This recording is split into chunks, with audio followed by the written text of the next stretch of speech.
ಗೊತ್ತಾ ಸರ್, ಇಲ್ಲಿ ಸೆಕ್ಯೂರಿಟಿ ಅಂತ ಇದ್ದಾರೆ ಸರ್. ಒಬ್ಬ ಕುಡುಗಿ ಭಕ್ತಾದಿಗಳು ಬರ್ತಿದ್ರೆ ಒಳಗಡೆ ಬಿಡ್ತಾನೆ, ಅವನು ದರ್ಪ ತೋರಿಸ್ತಾ ಇದ್ದಾನೆ. ಪೊಲೀಸರು ಅವ್ರು ಸಪೋರ್ಟ್ ಮಾಡ್ತಾ ಇದಾರೆ. ಆ ಗೇಟ್ ಅವನು ಯಾರು ವಾಚ್ಮನ್ ಇದ್ದಾನೆ, ಅವರು ಸಪೋರ್ಟ್ ಮಾಡ್ತಾ ಇದ್ದಾರೆ. ಏನ್ ಸರ್ ನ್ಯಾಯ ಇದು ನಮ್ಗೆ? ಕುಡಿದಿರೋ ವ್ಯಕ್ತಿಗೆ ಪೊಲೀಸರು ಸಪೋರ್ಟ್ ಮಾಡ್ತಾರೆ. ಕುಡಿದಿರೋರಿಗೆ ಪೊಲೀಸರು ಸಪೋರ್ಟ್ ಮಾಡ್ತಾರೆ. ಏನಪ್ಪ ಸಪೋರ್ಟ್ ಮಾಡಿದ್ವಿ ಈಗ ನಾವು? ನೀವೇನ್ ಮಾಡ್ತೀರಿ ಸರ್? ಒಂದೇ ಕಿತ್ಕೊಂಡು ಅವ್ರ ಜನ ಕೂಗ್ತಾ ಇದ್ರಲ್ಲ ಸರ್, ಅವ್ರು ಕುಡಿದ ಡ್ರಿಂಕ್ಸ್ ಮಾಡಿ ಕೂಗ್ತಾ ಇದ್ರಲ್ಲ ಸರ್. ಹೆಂಗಸರ ಮಕ್ಕಳೆಲ್ಲ ಇದಾರೆ ನಮ್ಗೆ. ಮಾತಾಡಿ ಸರ್, ಹೆಂಗಸರ ಮಕ್ಕಳೆಲ್ಲ ಇದೀವಿ ಸರ್. ನಾವು ದರ್ಶನಕ್ಕೆ ಬಂದಿದ್ದೀವಿ. ನಾವು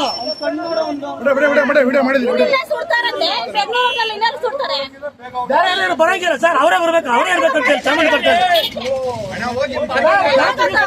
ನೀವು ಚಂದ್ರಶೇಖರ್ ಅವರೇ, ನೀವು ಚಂದ್ರಶೇಖರ್ ಅವರ ವ್ಯಕ್ತಿ ಇದ್ಕೊಂಡು ಪೊಲೀಸ್ ಅಧಿಕಾರಿ ಇದ್ಕೊಂಡ್ರೆ ಅಜ್ಜಾರ ಮಾಡ್ತಾ ಅಂತಂದ್ರೆ ಬುದ್ಧಿ ಇರಲ್ಲ ಸರ್. ಭಕ್ತಾದಿನ ಆಚೆ ಕಳಿಸಿದ್ದೀರಿ ನೀವು.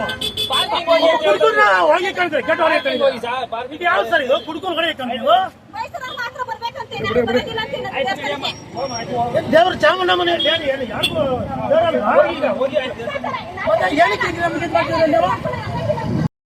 ನಾವು ಯಲಹಂಕದಿಂದ ಮೈಸೂರಿಗೆ ಬರ್ತಿದ್ದೀವಿ. ಬೆಟ್ಟದ ಮೇಲೆ ಅಲ್ಲಿ ಇಬ್ರು ಗಾರ್ಡ್ಸು ಸ್ಟಾಪ್ ಮಾಡಿ ಏನಕ್ಕೆ ಹೋಗ್ತಾ ಇದ್ದೀರಾ, ಜೋರಾಗಿ ಕಿರ್ಚಾಡಿ ನಮ್ಮನ್ನ ಹೊರಗಡೆ ಬಿಡ್ದಿರಾ ಕುಡ್ದು ಇಬ್ರು ಗಾರ್ಡ್ಸು ಕೆಟ್ಟ ಜೋರಾಗಿ ಮಾತಾಡಿದ್ದಾರೆ. ಸೊ ಇನ್ನು ಹೊರ ರಾಜ್ಯದಿಂದ ಬರೋ ಪ್ರವಾಸಿಗರಿಗೆ ಮತ್ತು ಅವ್ರಿಗೆಲ್ಲಿ ಯಾತ್ರೆ ಬರ್ತಾರೆ, ಅವ್ರಿಗೆ ದೇವಸ್ಥಾನ ಹೆಂಗೆ ನೋಡ್ತಾರೆ ಬಂದು ಈ ಥರ ಪ್ರಾಬ್ಲಮ್ಗಳು ಮಾಡಿದ್ರೆ ಇವರು ಇಲ್ಲಿ ಸಂಬಂಧಪಟ್ಟ ಅಧಿಕಾರಿಗಳು ಅಲ್ಲಿ ಬಂದು ನೋಡಿಲ್ಲ. ಅಲ್ಲಿರೋ ಟ್ರಾಫಿಕ್ ಪೊಲೀಸು ಕ್ಲಿಯರ್ ಮಾಡಿಲ್ಲ ರೋಡು. ಬಂದು ಅಲ್ಲೇನು ಜಗಳ ಹಾಕಿದ್ರೆ ನೋಡ್ಕೊಂಡು ನಿಂತಿದ್ದಾರೆ. ಇಬ್ರು ಕುಡ್ದಿದ್ದಾರೆ. ಒಬ್ಬ ಮಾತ್ರ ತುಂಬ ಕುಡ್ದು ಹೆಂಗೆ ಬೇಕಂದ್ರೆ ಹೆಂಗೆ ಮಾತ್ರ ಜೋರಾಗಿ ಕಿರ್ಚಾಡ್ತಿದ್ದಾನೆ. ಒಳಗಡೆ ಫ್ಯಾಮಿಲಿ ಕೂತಿರ್ತಾರೆ. ಅವರೆಲ್ಲ ಏನು ಮಾಡಬೇಕು? ಹೇಗೆ ಬರ್ತಾರೆ ಒಳಗಡೆ ತಿರ್ಗಿ ನೆಕ್ಸ್ಟ್ ಟೈಮು ದೇವಸ್ಥಾನಕ್ಕೆ ಅವರು? ಈ ಥರ ಆದರೆ ಹೇಗೆ ಹೇಳಿ? ಸಂಬಂಧಪಟ್ಟ ಅಧಿಕಾರಿಗಳು ಸೊ ಕೊನೆಗೆ ಏನು ಕೇಳ್ಕೊತೀನಿ ಅಂದರೆ, ಸಂಬಂಧಪಟ್ಟ ವಜ್ರ ಇಲಾಖೆಗಳು ಬಂದು ಅಧಿಕಾರಿಗಳು ಬಂದು ಈ ಇದನ್ನು ಬಂದು ಬಗೆಹರಿಸ್ಬೇಕು ಅಂತ ಕೇಳ್ಕೊತೀನಿ. ಸೊ ಎಲ್ಲರಿಗೂ ಸಾಲ್ವ್ ಆಗುತ್ತೆ ಈ ಪ್ರಾಬ್ಲಮ್.